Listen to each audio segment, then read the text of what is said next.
Welcome to the Concussion Fix Podcast, where we lift the veil on concussion recovery and empower you with real answers to real questions about persistent concussion symptoms. Each episode, you'll hear real, live Q&A sessions with real members of the Concussion Fix program, an online recovery program that has helped more than 3,000 people find relief from their persistent concussion symptoms. Guided by our experienced clinical team, Dr. Paul Hrkal, Melinda Krynen Hill, and myself, Dr. Cameron Marshall, we're here to share insights, empathy, and a clear path forward. In order to protect the privacy of the members, we have stripped away names and blurred faces. Please remember all information shared is for educational purposes only and should not replace medical advice. If you need extra support and guidance for your recovery, we encourage you to check out the Concussion Fix program by visiting concussiondoc.io or Google Concussion Fix and read some reviews and see if it's right for you. Whether you're looking for answers, hope, or just a little bit of encouragement, we're here for you. You're not alone. Recovery is possible, and it starts right here.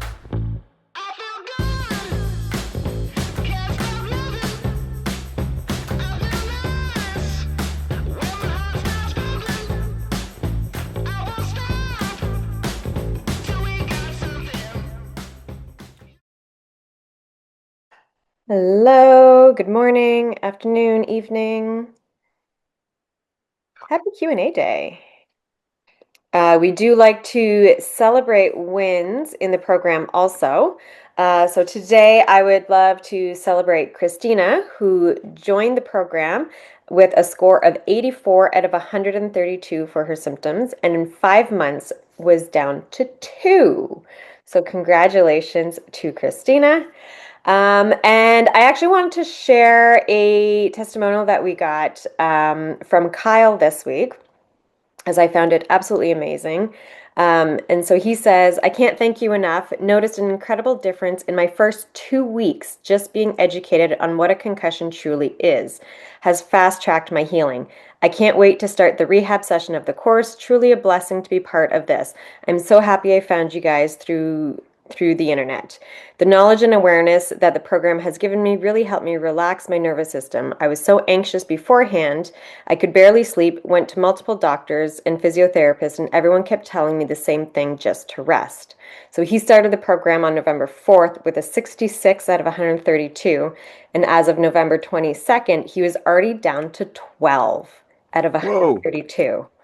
Right? So that's 2 weeks, and he dropped down that quickly. That's why I really wanted to share that one, because it's amazing how quickly just that education, that, starting to bring awareness of what's really happening can just really help decrease our stress, our anxiety about what's happening, and already have such a huge impact. And we see it often of, not everyone has those big drops, but we see it often within the first month of having quite a significant drop of symptoms as soon as you start implementing those strategies and going through the information. All right. Otherwise, we can go to with our first question. Hope everyone's doing well, and happy Thanksgiving to any Southern neighbors. Happy Thanksgiving. Yeah, my question has to do with kind of a strategy I've implemented with blue light glasses. And I was just kind of wondering if you guys, I know none of you guys are like neuro-optometrists or anything, but you guys just might have some ideas or have heard things about blue light glasses. So for my post-concussion stuff, it kind of all started early 2023 and was just getting progressively worse through that year. And then by the end of 2023 and for 2024, I couldn't have lights on in the house or watch TV, or I could use my phone a little bit, but basically like screen time and light was basically zero for almost a year. And I, towards the end of 2024 and the start of 2025, was slowly starting to be able to do a little bit more and more. And kind of my goal once I hit summer of this year was to be able to, once we got to the longest day of the year, was to be able to have lights on from sunset until I go to bed, and just use the naturally shortening of the days as a way of seeing continuous progress with having lights on longer and longer throughout the day. And so it's been going well. But one thing I started to notice pretty early on was that if I wore blue light glasses, even without looking at a screen or anything, but just to have the lights on, I found that to be helpful. And it's basically progressed to the point where I'm still able to have lights on from whenever the sun sets now, like it's almost 4:30 or 5 or whatever, till I go to bed around 9:30 or 10. And I'm also able to not just the lights, but also able to play a little bit of video games or watch some TV during that time as well. And I was wondering if you guys have any thoughts on using blue light glasses for that purpose. Like I know generally their use is for like if someone works on a computer all day, it's good to help their eyes. But I was just wondering if there's any risk of like harm, or if there's any chance of like building up some kind of weird dependency that I'm not expecting, or if you guys have any thoughts on that. Because I find I do need them. Like if I didn't have them on, I wouldn't be able to, I don't think, make it through the full night or the full sunset to bedtime, I guess. So it sounds like you find them beneficial, right? And so that's why you're using them. Ideally, and I'm sure Dr. Marshall will say the same thing, we want to get to the point, which sounds like you're trying, where you don't have to use them during the day and you're using them just in the night. So are you using them just at night or during the day too? Yeah, like right now I'm looking at the screen and I don't have them on. Okay. I've been doing stuff on my laptop for them a little bit in the morning, and I don't have them on. It's mainly just like right now during the day I can kind of piecemeal my screen time and kind of separate it into small chunks, so I'm not on a laptop or doing something for like 2 hours at a time. It's more so like short. But at night I want to have the lights on and be doing screen stuff for as long as I can to try and continuously kind of build that up. So my understanding of blue light glasses is that they're blocking blue light in the evening so that doesn't disrupt your circadian pattern, which is trying to be dark, right? So are you finding, and when you're wearing them, you're less symptomatic? Yes. Yeah. One weird thing, I was going to get you guys' thoughts, but I was also going to tell you this weird thing that I've noticed with them is I would get slightly symptomatic if I left the glasses on the entire night. But what I do is, and what I find is, I kind of figured this out probably a week or two ago. I'm actually a little bit less symptomatic, and I feel like I can get through the night a little bit easier if I wear them for 30 minutes, take them off for 30 minutes, wear them for 30 minutes, take them off for 30 minutes. And I try and time it so that the last 30 minutes before I go to bed, I have them on. Just because I know that the benefit is that sleep part as well. But yeah, that's just a weird thing I've noticed, and I don't know if that means anything or if there's anything. So do you have to use them at all at night? And what I mean by that is like, just don't use screens in the evening. But that's the ideal situation, is that we don't use screens in the evening. We get our screen time during the day, and there really isn't any kind of, like, I understand you're trying to like maybe build yourself up to be able to use, I guess, screens at night. Is that kind of the idea that you're using? Yeah. Well, not just to be able to use them at night, but it's the time period where I'm already forced to have a light on, which is something else I'm trying to build up tolerance to. Okay. So it's kind of, I just thought of kind of marrying the two together, because I find even if I wasn't doing anything on a screen, if I was just having the light on for the night, that would bother me without the glasses. So it sounds like you're really sensitive. Cam, do you have any thoughts on what saying here? Yeah. So we have to think about like what blue light is beneficial for. So blue light basically tells our brain that it's daytime. Right. And historically, right, evolutionarily, we would be outside for most of the day. And the sunlight would be hitting our retina, telling our brain that it's daytime. And that's the whole benefit behind getting blue light early in the morning. So that's why like going outside first thing in the morning for a good half an hour is good to actually, it's one of the best things you can do for your sleep, because that sets your circadian rhythm that says, okay, now it's morning time. and there's a distinct morning time. That then sets your circadian rhythm so that at the proper time at night is when your melatonin goes up and you start to feel fatigued and go to sleep. Okay? So you want to have blue light during the day. The problem with like modern society is that we're inside much of the day now. And so we're not actually getting enough blue light. We're actually getting a reduced amount of blue light throughout the day, which affects our circadian rhythm. That's why so many people have all this sleep dysregulation, is because we're not outside enough during the daylight hours. We're not getting enough blue light. Now, a lot of times people with light sensitivity or after concussion will go to the optometrist and they'll give them like corrective eyewear, but they'll put a blue filter on it. So now you're even getting less blue light. Right, during the day. Yeah. That then we should be getting. So, for example, we have a sleep expert. She's a neurologist. I can't talk. And her recommendation is that we do not have any blue filter on our glasses whatsoever during the daytime. We try to get outside as much as possible. We try to expose ourselves to as much blue light as possible during daylight hours. Now, when the sun goes down, the blue light goes down, and that's our natural rhythm, right? Like, we didn't evolve with screens. And so normally what would happen in the olden days is that you may sit around a campfire or something like that, or you may have a fire on, but really everything is like candlelight. So the light is dim. Now that's telling your brain, okay, it's nighttime. Now your melatonin levels start going up. So during the day, I would say try to not have any blue filter whatsoever. Yeah, currently during the day, I don't wear them at all. Yeah, during the day, I just try and if I try to honestly, I during the summer I would garden for the first 30 minutes of every day when I wake up. So I was already trying to kind of get out.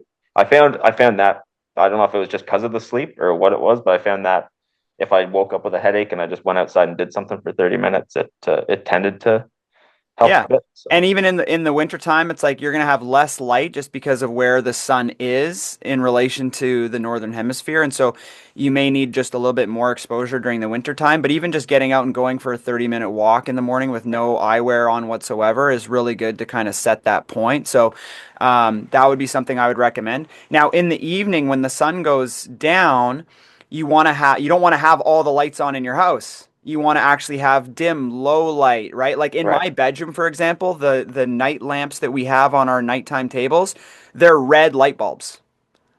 So it like significantly limits the amount of blue light that we have exposure to. So if we turn on the light in the middle of the night or something like that, it's a red light. So it doesn't, tell your brain that it's now daytime, because that'll keep you awake. Same thing if you wake up in the night, you don't want to grab a screen because that's blue light hitting your retina that tells your brain it's now daytime. And that becomes your new set point. So then if you wake up at 5 and you turn your screen on, guess what? For the next few nights at 5 o'clock, you're going to wake up because that's now your new set point. Your brain is telling you now that it's morning time, and you don't want to do that.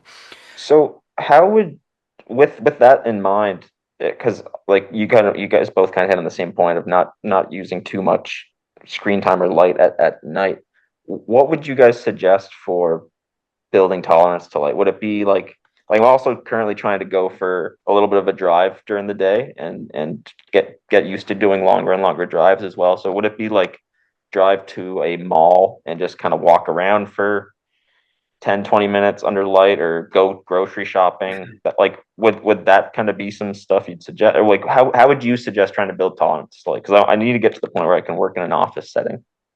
Yeah, I think that's fine. But again, the best way to expose yourself to light is actually outdoor light, is actually sunlight. So, this is just another weird tangent, but it's related. I do find a difference for myself at least, a difference between how I feel going outside fishing for a couple hours compared to being under artificial light. I find a huge difference. Yeah, of course. Now, the artificial light is not necessarily the blue. This is where a lot of people go wrong. Yeah. They think that the problem is the blue spectrum, so then they try to block the blue spectrum. The problem usually with artificial light is usually the flickering, right? Like that type of fluorescent lighting is like, you don't realize it, but it's actually like this constant flicker. And so because of that, it tends to just be overstimulating. And that's what causes the problem. Even screens, the issue with screens is not so much the blue spectrum. Usually what it is the flicker of the screen, right? So that's just the overstimulation part of it. So that's probably why you feel better in natural, not flickering sunlight. Plus, you're doing something that's enjoyable, relaxing. It's calm. There's not a crowd of people around. It's Right. not a busy, noisy environment. You're out. You're just relaxed fishing. Like that's going to be like a nice, relaxing thing, right? That's like connecting with nature. That's doing all the things that are good for nervous system regulation. Whereas like a grocery store or a shopping mall, especially this time of year, is going to be a lot more kind of hectic. So that may be why you feel that. So ideally what you'd want is you'd want to gradually just increase your exposure during the day. It sounds like you're kind of keeping all the lights off in the house throughout the day. I would do the opposite. It's yeah. The only reason I'm more so doing that is because I don't like it's the house is fairly bright during the day. Like I could maybe shut blinds and turn lights on if you think that would be No, keep the blinds open. blinds Right. open and just Yeah, do but both. just don't try to hide out in darkness during the day. You need more blue light during the day. We all need more blue light during the day than we're currently getting. Right. Yeah, Okay? I would say other than like artificial lights, like I'm trying to spend as much time in the brightest rooms in the house. Like it's to the point where I'm actively seeking out sunlight. Yeah. Yeah, You good. know, if I can make a suggestion here, just because I think at the crux of your question is that you're kind of like saying, where do you go from here?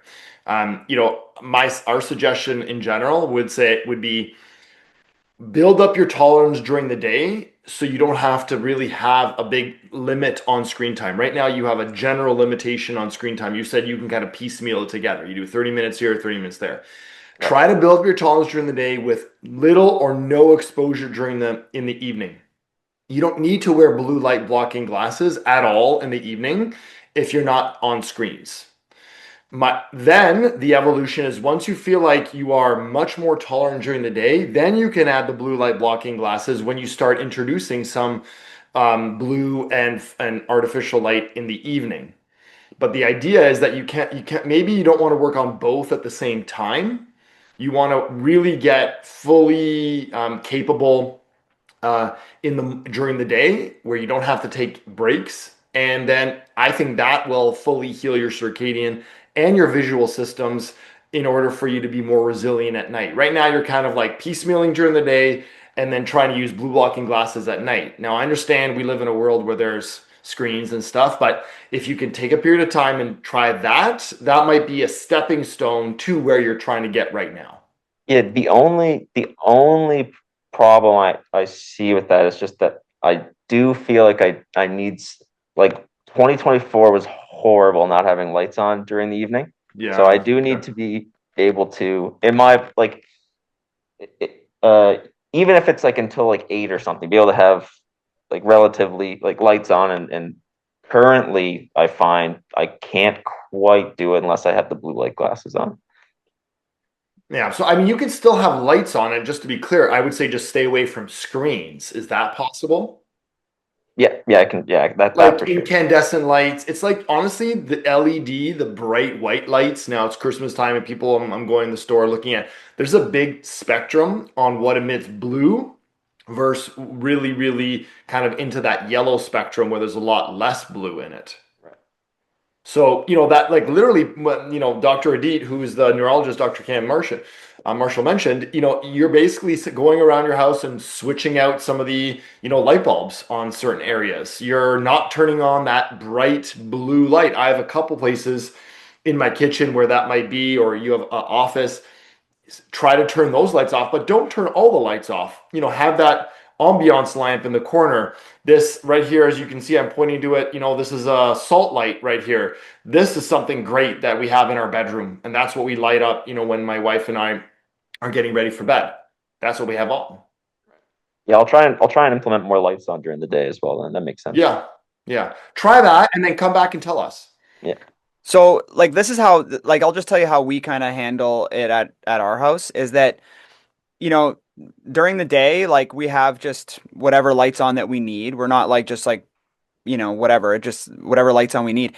At night, we'll have our dinner and then what we do is we turn off all the big overhead lights and everything is just little lamps in the corner.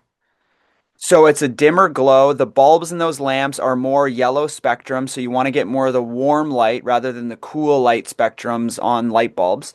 So we go for really kind of that warm, you know, not blue, like not LED type lighting, but like the actual kind of old school, like, light bulbs.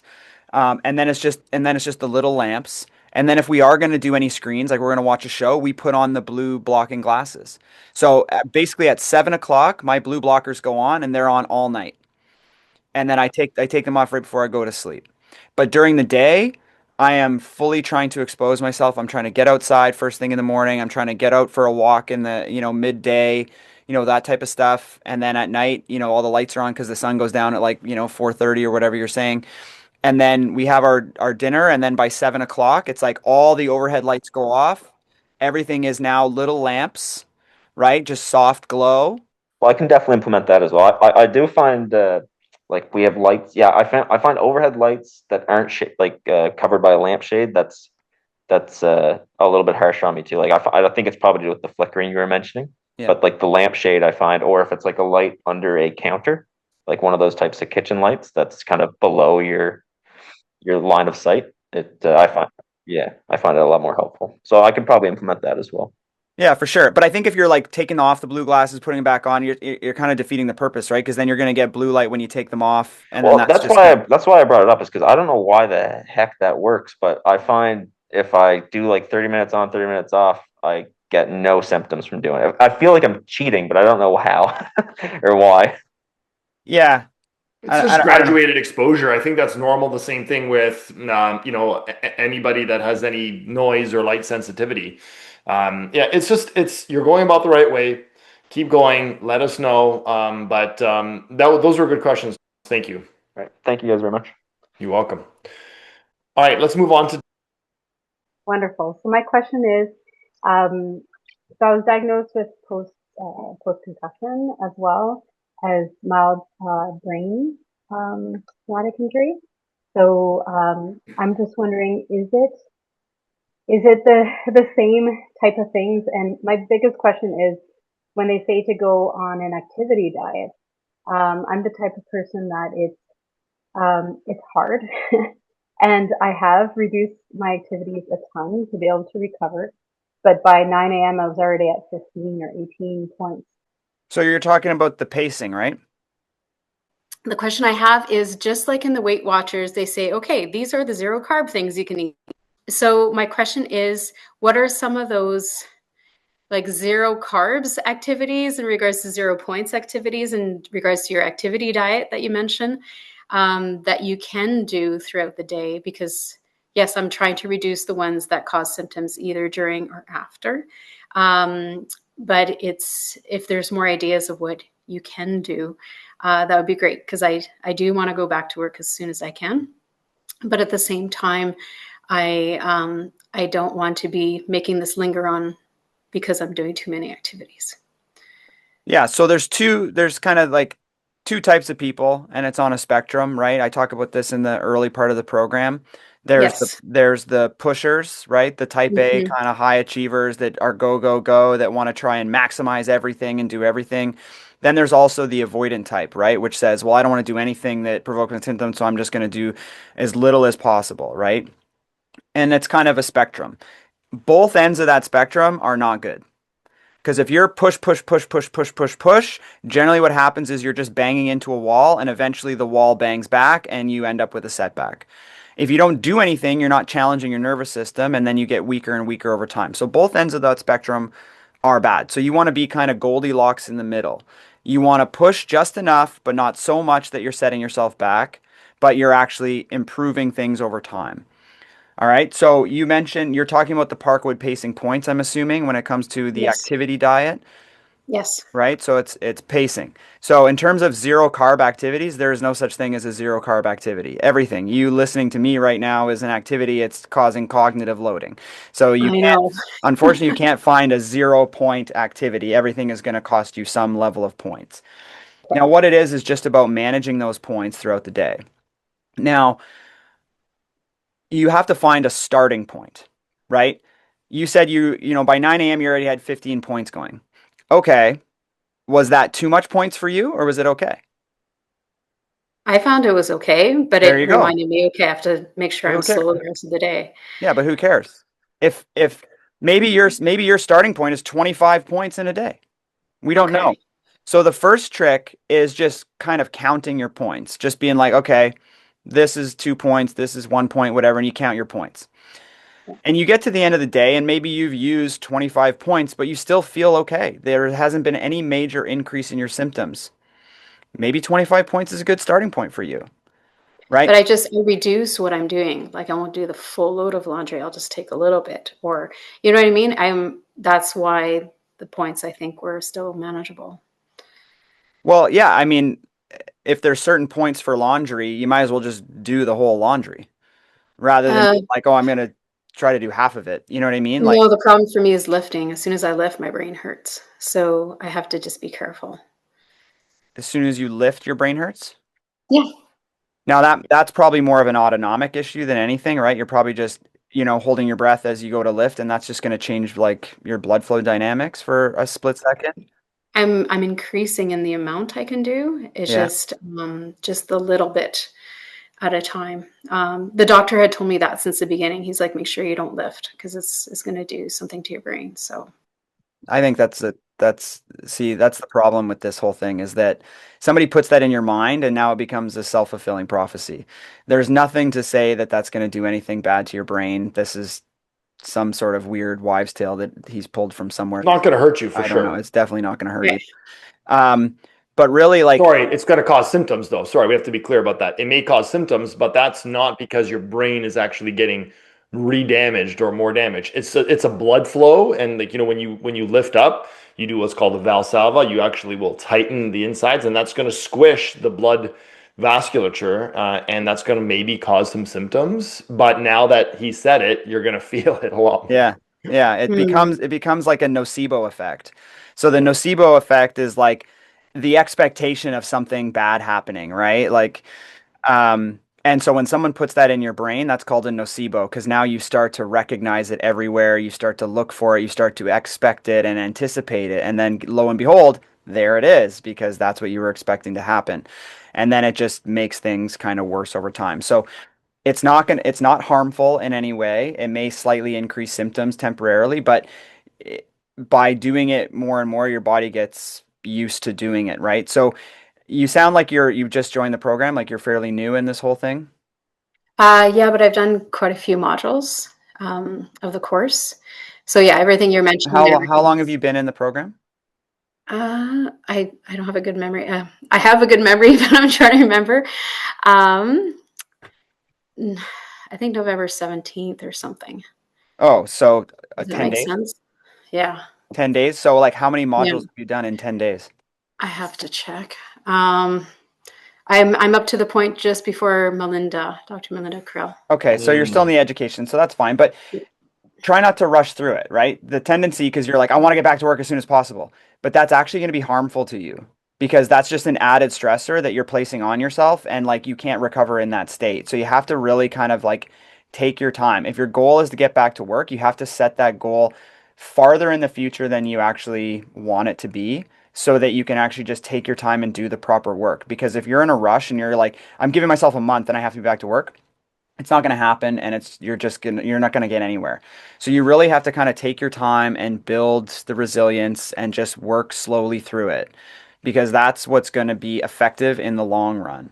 If you try to add that additional stressor to your plate, it's going to make things harder. So it's like the whole thing we talk about in this program is like the tortoise and the hare, right? Everyone comes in wanting to be the hare, but guess who wins the race?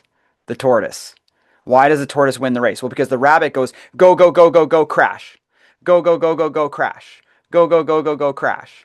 Right? Yes. You want to just be slow, steady, methodical, and then build, build, build, and you start stacking successes. So at the start, it seems very slow. Like I'm not getting anywhere, I'm not making any progress. But then all of a sudden, you start to stack and stack and stack, and it's just this exponential improvement. But if you're going like hard, you're just going to keep crashing right back down and having to start all over again. So the biggest thing I want to get across to everyone is to be the tortoise. Just work through things very slow and methodically, right? It's like, hey, you looked at the Parkwood pacing points. Oh my God, I'm at 15 points by 9 a.m. Oh, what am I going to do, right? Okay, maybe 15 points is okay for you. Maybe 25 points is okay. But the first step is to find out what your threshold is. So what you're doing right now for the first part is literally just documenting how many points am I doing through the day? Am I feeling like this is too much or is it okay? If that's okay, then that's your set point. That's your starting point. And then every week you just add a few more points to your day. A few more points. Now you can tolerate a little bit more and a little bit more and a little bit more and a little bit more. If you find that you're doing 25 points a day and it's increasing your symptoms substantially, like you're going up by 3 or more points in your overall kind of well-being score, and you're doing 25, well, then you need to pare back. Okay, let's try 20. And try not to do everything in one day. You just try to separate. Okay, I'll do groceries on Tuesday. I'll do laundry on Wednesday, right? So that you're just spreading things out throughout your week so that you can kind of stay in that 20-point threshold. So right now you're just trying to figure out, what is my threshold? We don't know what my threshold is. Okay? So just document the points, see how you feel. If your symptoms are getting worse, then that's too many. And then you just pare back a bit. And then try that for a bit. How's that? Actually, that's okay. I feel good with that. Okay, good. Do that for the next 2 weeks. Then add 2 or 3 points to your day. And then see how that goes for another week or two. And then add 2 or 3 more points to your day. And then see how that goes for a week or two. And just now you're just building. You're building your tolerance gradually over time. Yes. Right? And what do you do for work? I'm a pedagogical counselor in a school board. So I'm working with 5 schools in the school board, and I'm the only one in my department. So that's why I want to get back. So you're not currently working. No, they just hired finally. I've been off since July, but they just hired someone to take my place till January. Okay, good. So January might be a bit tight. Mhm. Are you able to do a graduated return to work, or is it like all or nothing? I find it's an all or nothing thing because in a leadership position, you're dealing with constant communication, programming, dealing with people presenting situations to you. You have to take a lot of things into account. Could you work out something where you are gradually working back with this other person that has been hired? I could look into that. Yes. Because I would do that, because then that's just going to reduce the stress in terms of return. Because I don't know if you've hit the return to work module yet, but generally what you want to be doing is going, a couple hours a day, Monday, Wednesday, Friday, and then now you add another hour Monday, Wednesday, Friday, then you add another hour Monday, Wednesday, Friday. You kind of add another hour every week or two until you build up to full time on Monday, Wednesday, Friday, and then you start working on Tuesday, Thursdays, and build those up gradually too. It's the same thing with the points, right? Because if you all of a sudden go from 0 to 8 hours a day, that in itself is going to just be overload. And you're going to last maybe a couple weeks, and then you're just going to be right back to having to take full time off again. Yeah. So instead, what works the best is to just gradually reintroduce. But from now until January, which is still tight because it gives you only a month, really, Mm-hmm. right? Is like, okay, you want to start working on the points, figure out what my threshold is, gradually start adding points, but then think about what types of things could I do throughout my day that would mimic my job, Yes. right? I need to be able to communicate with people. Can I go for a coffee with friends and I'll add those to my points?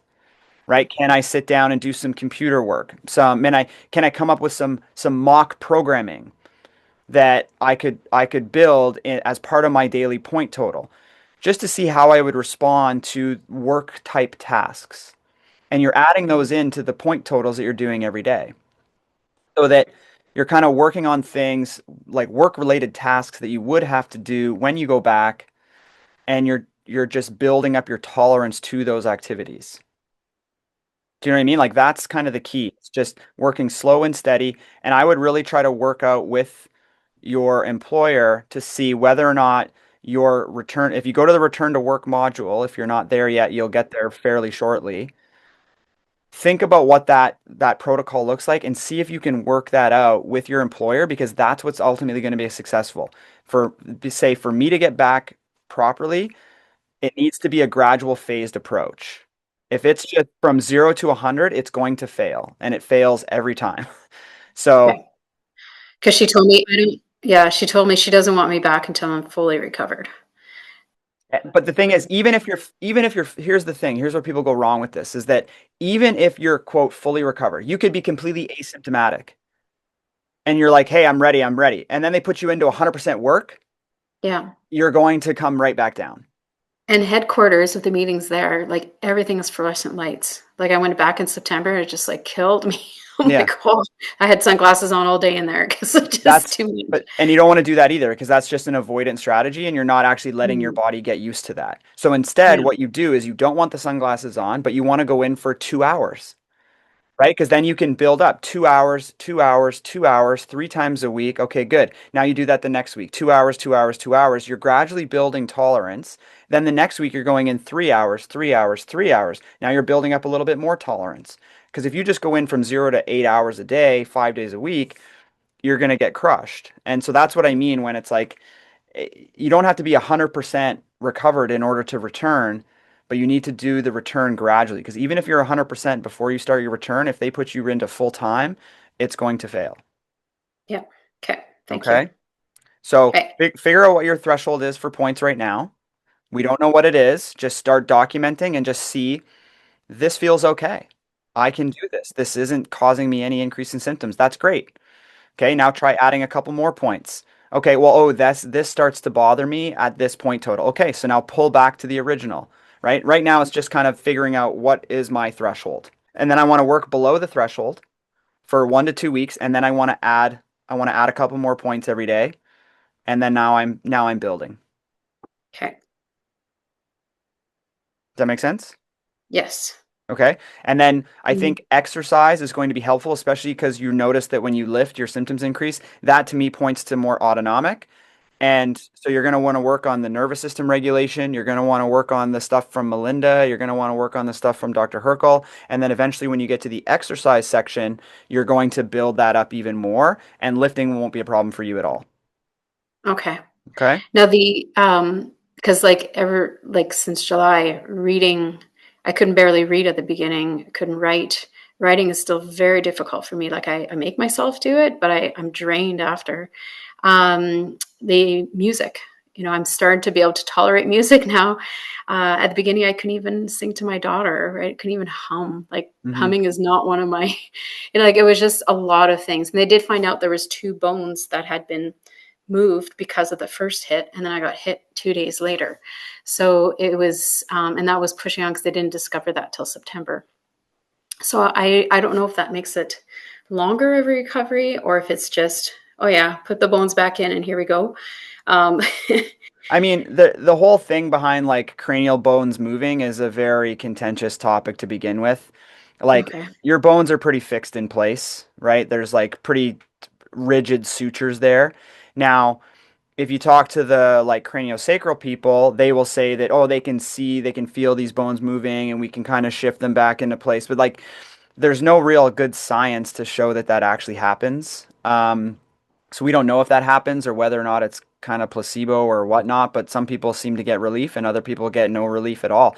So if you find that it's helpful, that's fine, but it really has no bearing on your overall recovery or anything like that, right? Like it may it may cause some myofascial strain that's increasing headaches, and when we move things around, maybe that the muscles can relax and then therefore the headaches start to dissipate or whatever like that, but it's not impacting your brain or anything like that, so I wouldn't get too fixated on those types of things.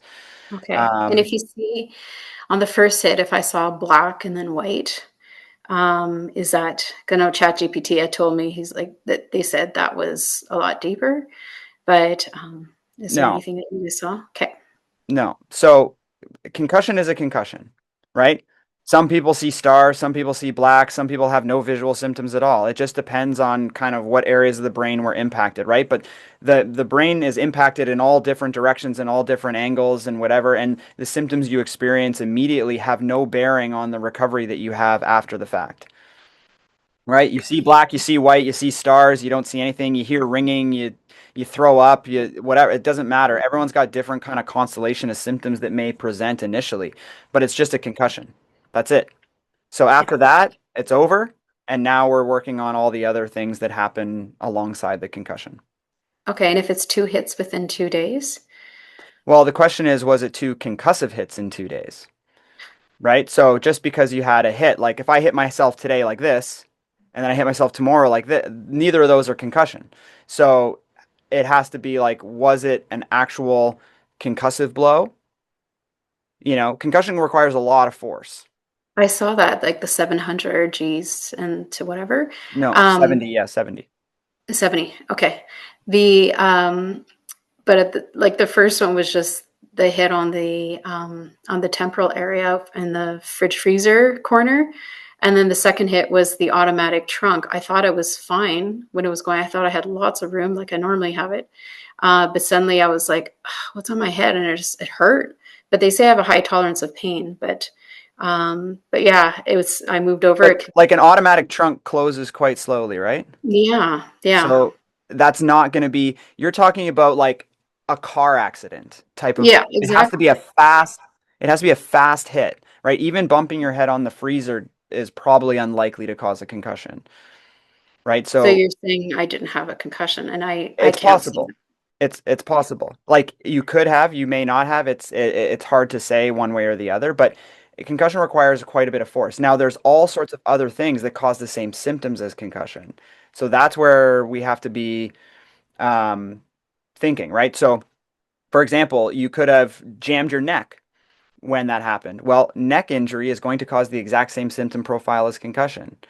And no matter what, if you're dealing with the symptoms right now, like PCS, persistent concussion symptoms, are the exact same across a whole bunch of different things. People after, people after COVID infection will often have all the same type of PCS symptoms. People with, a lot of stress in their life may develop PCS like symptoms without ever having a concussion because it's just dysfunction in the nervous system, it's dysfunction in your neck, it's dysfunction in other things. So either way, that whether you had a concussion or not, it doesn't really matter. You're having the symptoms of it. The symptoms of it are coming from one of those 5 things, or more commonly, a combination of all 5 of them. So what do we do? Well, we do the same things. We have to start balancing the nervous system. We have to start increasing our tolerance to activities. We have to start, working on gut and inflammation. We have to start working on anxiety and mental health and those types of things. We have to start working on potentially neck and other things that may be driving some of those symptoms. So whether you had a concussion or not, that doesn't really matter. The symptom profile you're experiencing is coming from one or more of those 5 elements, and we just got to work on fixing those. Okay, got it. Does that make sense? Yep, thank you. Okay. Next up is Hello. hello.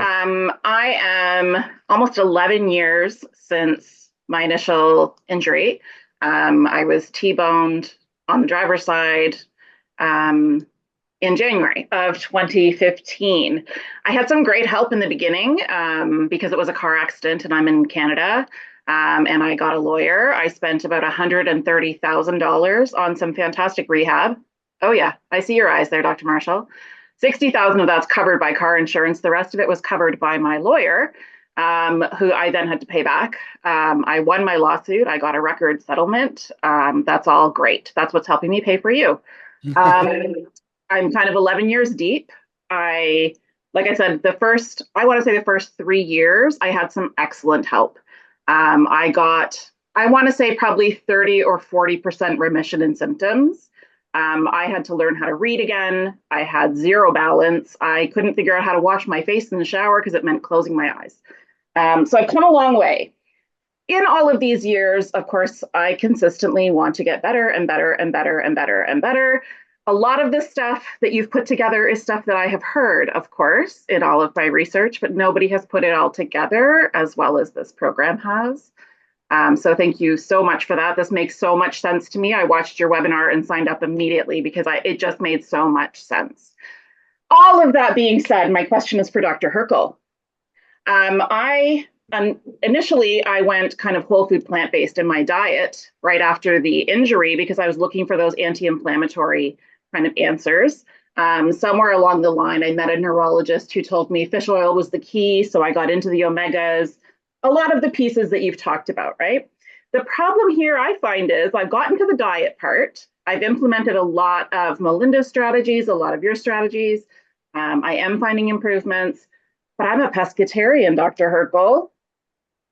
how do I follow your diet when I'm a pescatarian? Am I trying to hit the macros of fat and protein?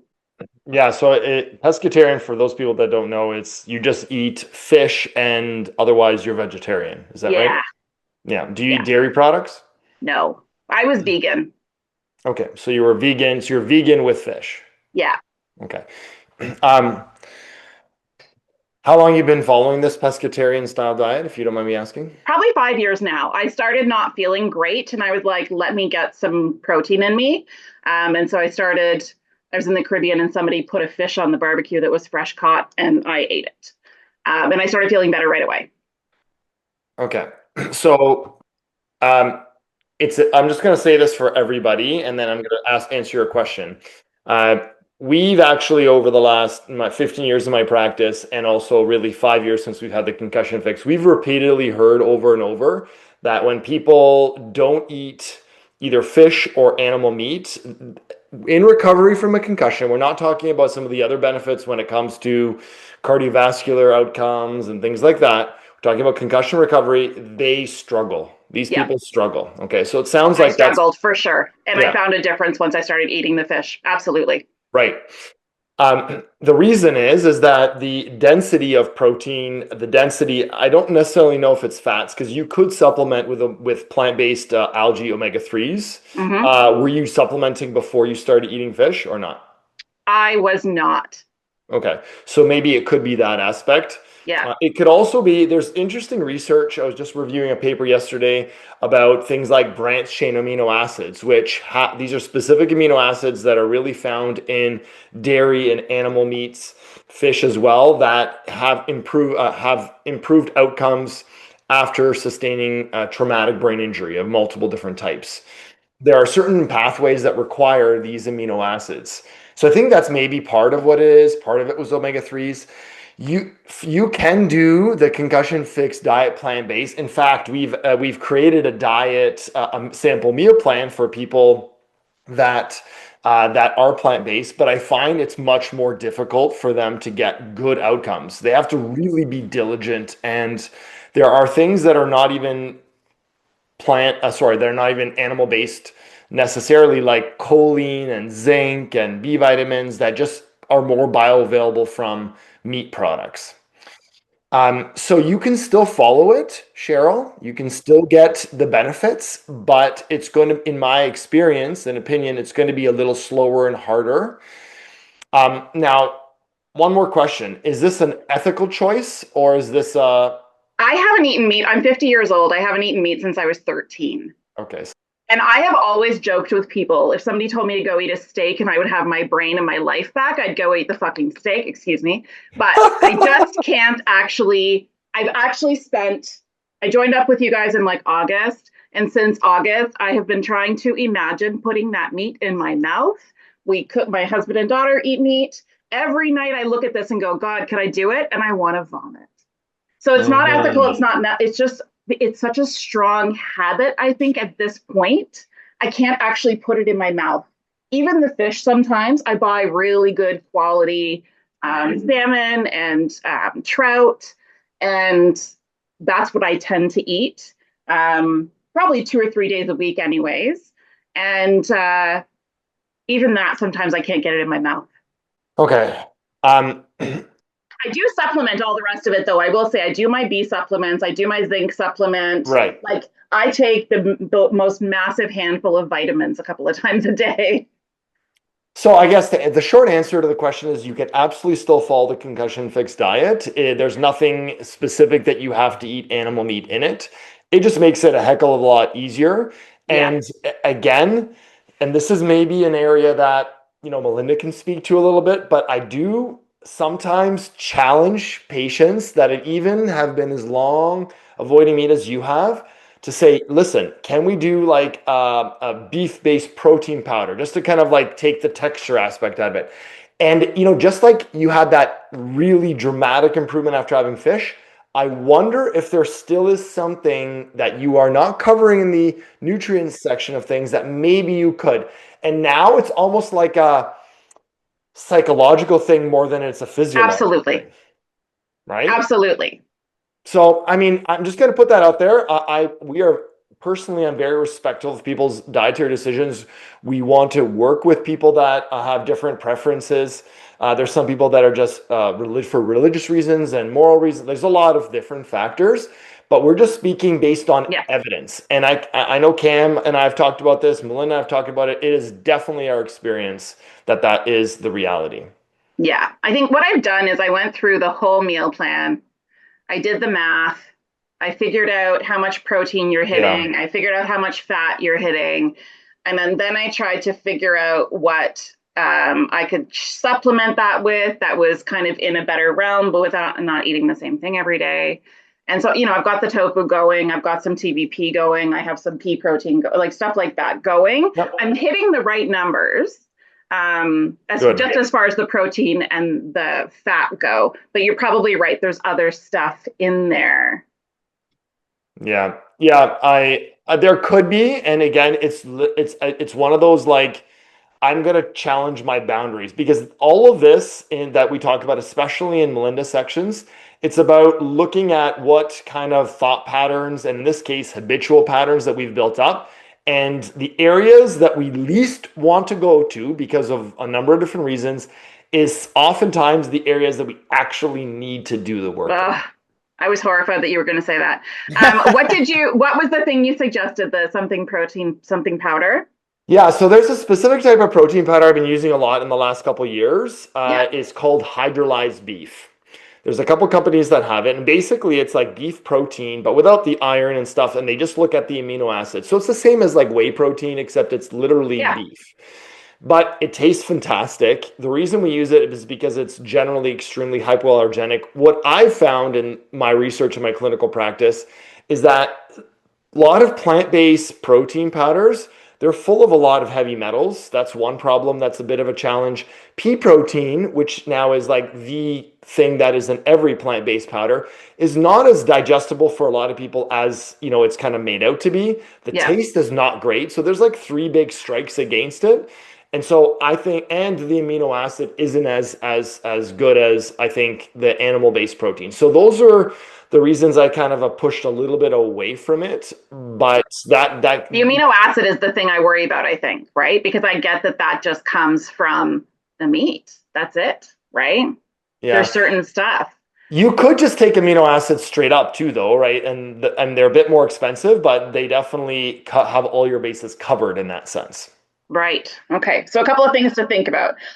Trust me, every night when these guys sit here and eat their dinner, I'm like, could I put that in my mouth? Could I put that in my mouth? Well, you're thinking of a steak, but there's like, try this beef protein. And then, I tell people, all right, do a ground beef in a soup. That's like, not built. There's other ways around it. I know you've probably thought about it. You sound like a very well thought out, very intelligent person that's doing things the right way. So I have to give you a lot of kudos for that. But there are just things that animal meat provides that you're not going to get. Mentioning creatine. That's another one I didn't even mention. That's the only place to find creatine in nature is in animal meat. I'm taking creatine. Well, there you go. You got it. I made a whole list. I'm actually in your part of the Concussion Fix number 2. I started in number 1 and then I went back in for 2. And I'm at your part of the program right now. I think I'm just at gluten. But I've already kind of implemented, I took this week off work to get into the diet phase to make sure I wasn't going to have some, digestion upset while I was at work. I do work part-time. And so I've taken this time off to really focus in, right? And it's been super helpful to be able to do that. I made myself a little habit tracker where I've got all of the stuff I've learned so far in a checklist to do every single day. It's been going really well this week. And I will say, I'll share one more thing before I go, which is just that after almost 11 years now with this program, I got to go to the movies for the first time with my daughter. And I was almost asymptomatic walking out. It was the first time I've gone. The last time I went to the movies was 8 years ago, and I was in bed for a week afterwards. So things are definitely improving and changing. And I'm not even, I would say I'm maybe doing about 50% of the program right now. So thank you very much, Dr. Marshall. I really, really appreciate it. Yeah. We would love for you to send that in a little testimonial to Nikki. We love collecting that kind of information because we hear it. I can email Nikki herself, am I right? Yeah, you can do Yeah, that. because I have another question for her, but it's technical, so I'll ask her. I think that, Paul, you described it well, this sort of like sense of exposure therapy. That was going to be my comment, is just continuing getting creative with exposures to meats, because I'm hearing there's a willingness to try it, but sort of an aversive reaction to it. So if you have the motivation to try it, that's half the battle. So it might just be getting really creative. Like I liked Dr. Paul's idea of, hiding it in a soup. One of the things that you can do to get really creative is have your family make it.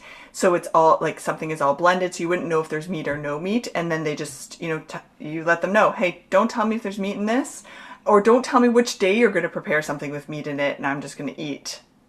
My husband would love that, and he would laugh at me for days afterwards. And then just notice, right? Like if it is really a food sensitivity and reaction, a poor reaction to it, you'll still have a reaction if you didn't know you ate it. But it could be a good experiment just to say, like, for a week, if your husband's up to it, he's going to make a meal every single night, but he's not going to tell you which meal had the meat in it. And then you could just kind of, go with it. And then at the end of the week, you could say it was on Wednesday and you've been fine all week. So there we go. We can digest it. And I think I need to probably use some of your techniques, Melinda, to do it. Yeah, it's just like a way to kind of trick our mind, because the second our body responds well to it and you recognize that you're actually not, physically having a negative reaction to it, because we want to rule that out, then you start to build confidence. You have evidence now that you can eat those foods, and that, as you're feeling, it's going to help you. So if there's a motivation to eat the food, go ahead, see if you can, there's some way you can try it. If it doesn't feel like you can physically, make a meat sauce to go with pasta and try it, then see if you can, do it sneakier with your husband helping you, or something like that, just as a way to sort of start exposure. I have this one, it's like a beef crumble that I use, and I bet you I wouldn't even notice ground beef mixed in with it. Yeah. So if you feel like you can just do that yourself, knowing it's in there, great. Just try. Give it a try. The more exposure you have, and the more times that you've ingested it and haven't had an adverse reaction, the more likely it is that you'll continue to try it. I'm clear it's a psychological reaction. I'm not worried about my body. I don't know. It's been too long. Yeah, and there may be other things that could be helpful for you to experiment with, right? Like, is there a reason that you're having an adverse reaction? Maybe there's a belief or an opinion about eating animal-based products that might be worth more exploring than what we have for today. Well, and I think it's also like, if it's the really high quality that Dr. Hrkal's talking about, would probably feel different, because I generally think that meat's really dirty and gross. So I definitely have some opinions. Right. So that may be something to explore further that, of course, we don't have the time to unpack here, but that sounds important, right? Okay, recognizing that there may be an aversion for a specific reason, and then seeing if there's something you can find out there that would work within your belief system so that you can get that added protein support and benefits. Thank you guys so much. And thank you for this whole program. All right, let's move on. Hey, two quick questions. I've got a 125, whatever the score is called, incredibly healthy. And somebody told me to quit fasting. I do 16/8 fasts, sometimes once a day. Is that too much? Is that too much demand on my body with my score so high? That is quite a high score, actually. So I would say if you're doing that, while there is a lot of benefit to fasting on certain metabolic functions like autophagy, which is like the breakdown of junky cells, and cleaning up your body, supporting detoxification, I definitely find there are certain populations, PCS is one of them, that it is an additional stressor, particularly on your autonomic nervous system, as well as your HPA axis, which is your stress response system. So I would definitely do a trial of avoiding it. And then the other benefit also is that you get to regulate your blood sugar a little bit better by eating a high protein breakfast, good fats in the morning within an hour of waking up. Now your body's HPA axis, adrenal system, doesn't have to work extra hard to maintain that. You might notice an improvement in symptoms after you start doing that. Should I eat before I do any exercise or workout at all then? Should I eat before I do anything? I mean, there's evidence showing that it does help with weight loss, but we don't care about that here in the program so much. But what we do care about is what helps you function better. And so to answer that question, honestly, a lot of it's personal preference. When you look at the evidence from a health perspective, some people find that they get nauseous when they work out without eating, and then other people are totally fine. I am one of the ones that actually doesn't mind eating before, and then if I work out really hard, I will definitely get much more nauseous. So whatever works for you historically, even think back pre-concussion, what did you function better on? So I'm 3 years post car accident, and absolutely nothing changes. It doesn't matter what I do. So it doesn't. So I want to do what you recommend, and basically what you just said. I should probably eat before I do anything. I think that's a good way, since you've been fasting, to try something different. Yeah, why don't we do that? So I've done both, and once again, no change. But okay. And then one quick question: right when I joined, you sent out it's a headache PDF, and in that there was talks about coenzyme Q10 and B2. Yep. And I just went through the full script thing, and neither one of those is in the recommendations, and I just wanted to get input there. Yeah. So there are some supplements we directly talk about or allude to in some of the supplementary material, like that headache ebook. Is that the one you're talking about? I think that's what it was. Yeah. So they're not part of what I would call like the core program. The headache ebook is kind of like an added piece. And so we haven't included every single supplement that we mention. I think as we evolve, because we're just launching this, the next thing, funny enough, that you mentioned headaches, the next kind of like little sub protocol would be for headaches, and B2 and CoQ10 could be added there. Is this something that you're looking to order through FullScript? Yeah, I saw that link in the discount, and I was getting ready. I was just getting ready to order a B2 supplement with the CoQ10, and I didn't see it there. So once again, I just wanted to ask. Okay. Yeah, we'll go in and we'll see what we can do really quickly here for you, and we'll put that out. But right now, that's the reason it's not there. Got it. All right. Thanks, guys. Yeah, no worries. Good questions. Yeah, if you think about just supplementing, like just thinking about like when you're eating, like if your nervous system is dysregulated and you're fasting, that's just going to just be another stressor, right? So just like Dr. Hrkal said, it's just like maybe just taking that stressor away by just like implementing just regular, meals throughout the day, especially like a high protein breakfast, may just help to gradually calm the nervous system down. I think it'll be helpful to do that.